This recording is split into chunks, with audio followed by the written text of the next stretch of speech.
Alors bienvenue dans mon petit tunnel. Bon, juste pour camper le décor, tous ces fils là, du petit fil électrique, c'est juste pour tenir et palisser mes tomates. C'est pas le sujet de la vidéo.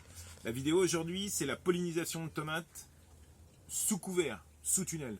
Un gros problème, c'est que vous pouvez avoir de belles fleurs de tomates, et vous en avez quelques-unes ici, et aucun fruit.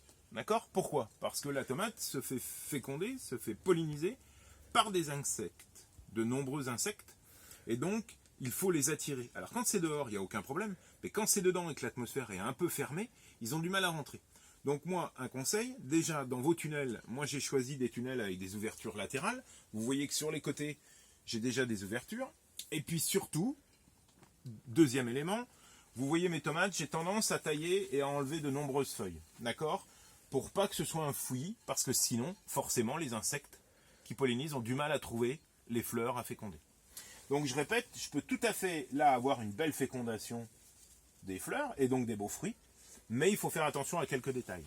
Donc je répète, aérez bien vos tomates, enlevez quelques feuilles même si ça vous fait mal au cœur et faites du purin comme j'ai dit dans certaines vidéos. Autre chose, bien sûr tout le monde pense, ici vous avez à l'œillet, hein, l'œillet d'Inde, qui nous permet de lutter contre des tout petits vers, des nématodes dans le sol, qui est donc un ennemi de la tomate. Mais moi, ce qui m'intéresse, c'est que j'en mets aussi dans mon tunnel, un petit peu, et surtout pas forcément à l'intérieur, mais légèrement à l'extérieur de mon tunnel, pour que les insectes soient attirés dans le tunnel et aillent féconder mes tomates. Autre exemple, j'ai fait de l'endive. Suivez-moi ici. Et donc, l'endive, j'en ai laissé un pied.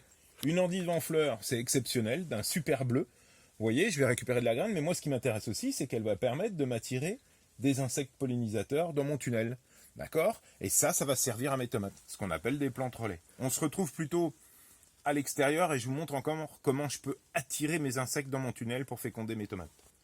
Et donc là, on est à l'extérieur du tunnel et vous voyez, j'essaye, j'ai mis des fraises parce que les fraises aussi ont besoin de pollinisateurs, mais regardez, sur votre gauche, une grosse touffe d'œillet. Alors, c'est pas l'œillet stérile horticole. Et donc, ici, un gros pied de bourrache qui va m'attirer tous mes pollinisateurs et qui sont emmenés gentiment. J'ai planté, j'ai semé quelques fleurs aussi. Ici mon œillet qui se retrouve aussi à l'intérieur du tunnel. Vous le voyez? Et donc les insectes sont attirés près du tunnel et vont rentrer dans le tunnel. C'est ça. Attention, le gros secret de nos tomates, c'est pas d'avoir des bons pieds, un bon sol, etc. C'est d'avoir des pollinisateurs. Alors rien ne vous empêche aussi, pour aider un petit peu la fécondation, de secouer vos fleurs de tomates. Ça se faisait dans le temps, avant qu'on loue les bourdons, on avait des secoueurs de fleurs de tomates. Vous secouez un peu vos tomates gentiment et ça va féconder vos tomates. D'accord? Donc voilà, moi ce que je veux simplement, c'est vous montrer qu'il faut de la fleur autour de votre tunnel pour pouvoir attirer les abeilles à l'intérieur, les abeilles et autres, et avoir des tomates. Voilà, à bientôt.